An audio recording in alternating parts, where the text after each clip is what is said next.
باب الحیض سے اس باب میں ذکر کر رہے حیض کے متعلق بھی علوہ کی قسم ہے۔ وبه قال حدثنا قتيبة قال حدثنا اسماعيل بن جعفر عن عمرو بن ابي عمرو مولى المطلب بن عبد الله بن حنطب انه سمع انس بن مالك رضي الله تعالى عنه يقول قال رسول الله صلی اللہ علیہ وسلم لأبی طلحہ، آپ علیہ الصلوۃ والسلام نے ابو طلحہ صاحب سے کہا، یعنی زید بن سہل انصاری صاحب سے، کہ التمس غلاما من غلمانکم، اپنے خادموں میں سے غلاموں میں سے ایک خادم کو ڈھونڈو، تلاش کرو، یخدمنی، جو میری خدمت کام وام کرے۔ فخرج بی ابو طلحہ، تو حضرت انس صاحب کہتے ہیں کہ ابو طلحہ مجھے ساتھ جانے لگے پیغمبر انسان کے پاس، یردفنی وراءہ، پیچھے سے بٹھایا تھا سواری پر، فکنت اخدم رسول اللہ صلی اللہ علیہ وسلم، میں ابو انسان کی خدمت کر رہا تھا۔ کلما نزل، جب وہ وہاں گئے نہ اترے، فکنت اسمعہ یکثر یقول، تو اکثر یہی کہتے رہتے تھے۔ آپ علیہ السلام کی یہ دعا ہوتی تھی کہ اللہم انی اعوذ بک من الہم والحزن یا والحزن، یا اللہ میں پناہ مانگتا ہوں ہم سے، حزن سے۔ حزن تو اسی بھی غم کو کہتے نا، ہم کا کیا معنی ہے، یہ بھی غم کی کیا ہے قسم مراد اس سے کیا ہے، جان گسل غم، جو آدمی کو پگھلا دے، ایسا غم مراد اس سے۔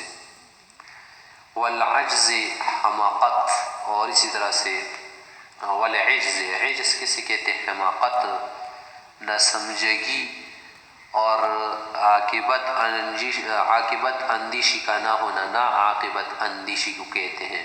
اور ایک عجز، عجز تو پچھلے سے کو کہتے ہیں۔ والکسل سستی، والبخل تو اسے بھی بخل، والجبن بزدلی، بے جا بزدلی، وضلع الدین، اور اسی طرح سے کیا ضلع الدین مانا کہ دین مجھ پر کیا ہو جائے، باری لگے، اس سے بھی پناہ مانگتا ہوں۔ وغلبۃ الرجال، اور لوگوں کا مجھ پر غالب ہونا اور لوگوں سے میرا ذلیل ہونا، اس سے بھی پناہ مانگتا ہوں۔ فلم ازل یخدمہ، بس میں ابو انسان کی خدمت کرتا رہتا تھا، حتی اقبلنا من خیبر، جب ہم خیبر سے آئے، واقبل بصفیہ بنت حیی، اور صفیہ بنت حیی بن اخطب کو بھی ساتھ لے کر آئے، قد حازہا، جو آپ علیہ الصلوۃ والسلام کو پسند آئی تھی نا۔ حازہا کا کیا معنی ہے کہ آپ علیہ الصلوۃ والسلام کو غنیمت سے حاصل ہو گئی تھی، اور پھر اسے آزاد کیا تھا نا، وجعل عتقها صداقها، اس کے عتق کو صداق مہر بنا تھا۔ فکنت اراہ، تو میں دیکھ رہا تھا نا کہ یحوی وراءہ بعباءۃ و بکساء، چادر یا عبا کے ذریعے سے کیا کر رہے تھے، جمع کر کے پردہ بنا رہے تھے۔ ثم یردفها وراءہ، اور پھر پیچھے حضرت صفیہ کو آپ علیہ السلام بٹھا رہے تھے، حتی اذا کن بالصحبہ، جب اس کو پیچھے بٹھا تھا، ہمارا اتارہ دیا تھا کہ جب صحابہ کی قریب آ گئے، یہ خیبر اور مدینہ کے درمیان ایک جگہ ہے، صنع حیسن، یہ حیس جو کیا ہے قسم کا خزیرہ ہے، اس سے بنایا، فی نطع، پھر اس دسترخوان پر ڈال کے لوگوں کے لیے رکھ دیا کہ کھائیے اسے۔ ثم ارسلنی، پھر آپ علیہ السلام نے مجھے بھیجا کہ جاؤ، فدعوت رجالا، میں نے لوگوں کو بلاوا دیا کہ آ جاؤ آپ علیہ السلام کی دعوت، فاکلوا، لوگوں نے تناول فرمایا، وکان ذلک بناؤہ بہا، اور یہ آپ علیہ السلام کا کیا تھا، شب زفاف والا معاملہ تھا۔ بنا کا کیا معنی ہے، ویسے لوگ تو شب زفاف کہتے ہیں نا، بنا یہ ضروری نہیں کہ رات کے وقت ہو، دن کے وقت بھی ہو سکتے۔ ثم اقبل حتی اذا بدا له احد، پھر ہم جب آنے لگے، آپ علیہ السلام آ رہے تھے، تو احد کا جو پہاڑ نا ہمارے سامنے آ گیا۔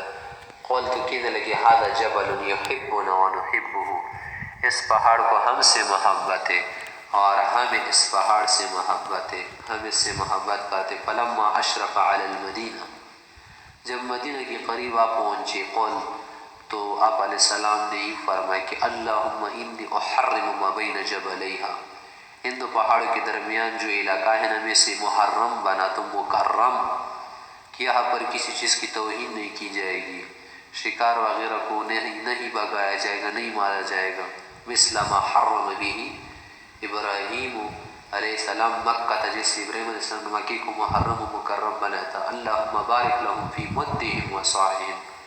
یا اللہ علی مدینہ والے کی، مدینہ کی جو لوگ ہیں علی مدینہ والوں کے لیے ان کی مد میں اور صاع میں برکت دے. باب الاکل فی اناء مفضل. اس باب میں کہہ رہے اناء مفزز میں کھانے وغیرہ کا کھانا. فزز یفزز تفزیز، فز سے لفظ نکلا ہے. تفزیز کا کیا معنی ہے؟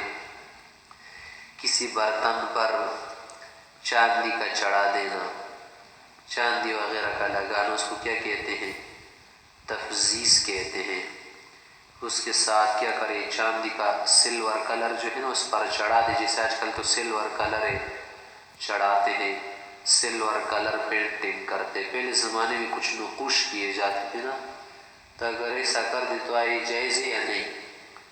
تو سونا چاندی کا برتن ہو اور مکمل سونے چاندی کا ہو، اس میں کھانا پینا مرد و عورت سب کے لیے حرام ہے، ناجائز ہے.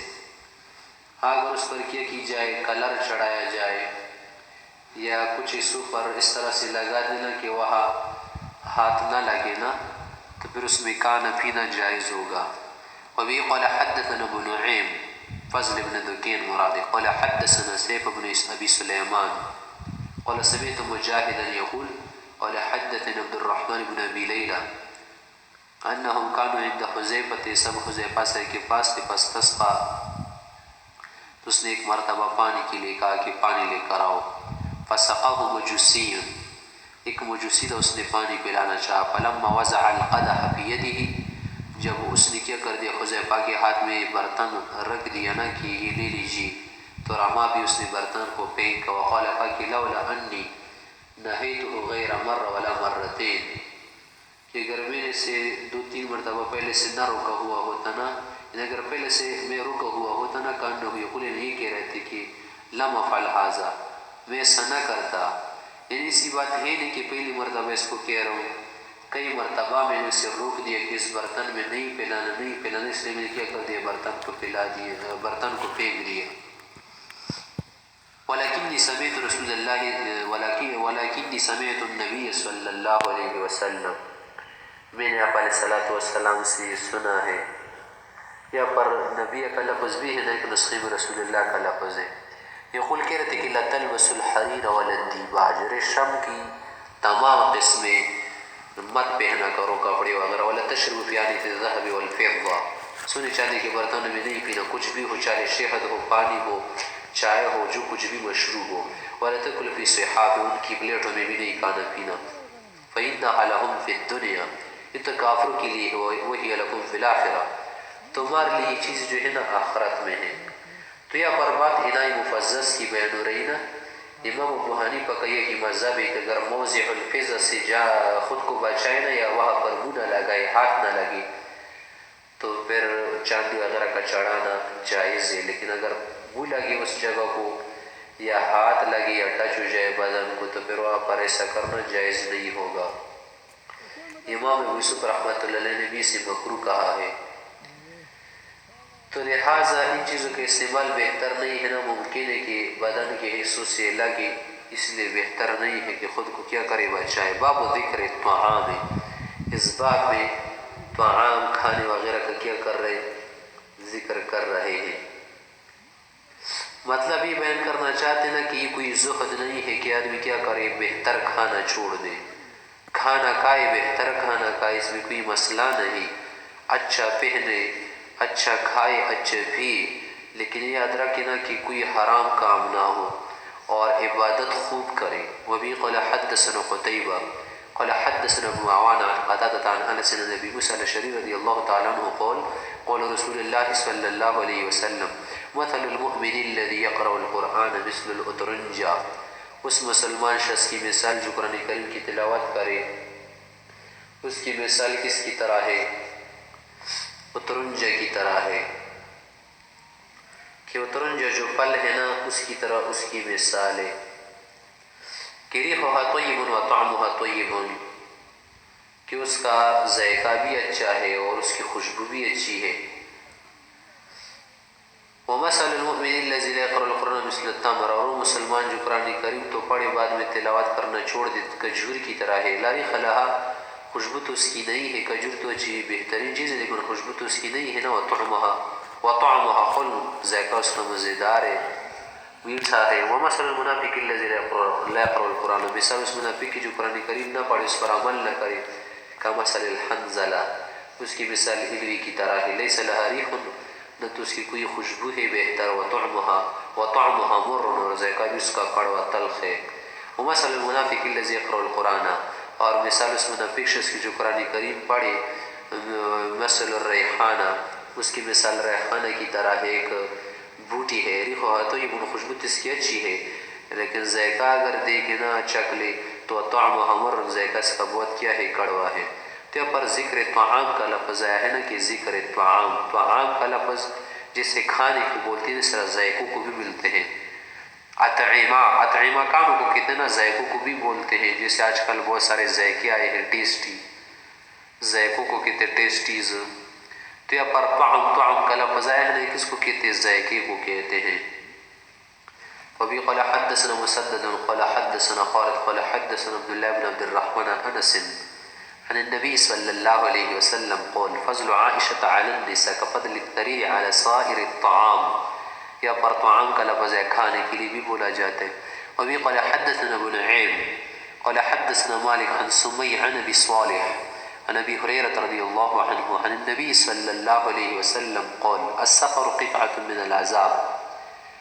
سفر جو ہے نا یہ ایک طرح سے عذاب کا ایک ٹکڑا ہے، کیونکہ سفر کی وجہ سے آدمی دوست، احباب، اعزاء، قریبا، اہل و عیال کو چھوڑ دیتے ہیں نا، ان سے مفارقہ اختیار کرتے ہیں، جدا ہوتے ہیں. تو یمنع احدکم نومہ و طعامہ، تو سفر جو ہے نا آدمی کا کھانا، آدمی کی نیند کو خراب کر دیتے ہیں نا. جیسے گھر میں اپنے علاقے میں آدمی اچھی طرح سے سوتے ہیں، کھاتے پیتے، وہاں پر ایسے تھوڑی ملے گا کچھ وہاں پر تو آدمی سونے کے لیے نہیں جاتا. فَإِذَا قَضَىٰ نِعْمَتَهُ یا نُحْمَتَهُ، جب آدمی مقصد پورا کر لینا من وجہ جیسے اسی مطلوب تو فَلْيُعَجِّلْ إِلَىٰ أَهْلِهِ، جلدی واپس آئے. کیونکہ سفر بذات خود مقصود نہیں ہے بلکہ ایک وسیلہ ہے نا حصول مقصد کی طرف. تو جب مقصد حاصل ہو جائے تو پھر اسے لوٹنا چاہے. تو اس سفر سے مراد وہ سفر ہے نا کہ جس سے نماز میں قصر آئے. اور جو دوسرے اسفار ہیں نا، طویل اسفار، جیسے ایک سال کے لیے لوگ جاتے ہیں مزدوری ملازمت کے لیے دوسرے ممالک میں، وہ بھی اس میں داخل ہے کیونکہ وہاں پر بھی آدمی آزادانہ طور پر تھوڑی وہاں رہتے ہیں. تو جیسے بھی ہونا سفر کا مقصد کیا ہوتا ہے کہ آدمی کو مقصد حاصل ہو، یا اتنا کچھ کمائے نا کہ اس کا گزارا چلنے لگے. باقی جو ہے نا اتنا کیا کرنا، سفر کو طویل کرنا کہ اس کی وجہ سے حقوق العباد ضائع ہو جائے، حقوق الزوجہ، یہ حقوق اہل و عیال ضائع ہو جائے نا تو اس میں گناہ ہوگا آدمی پر.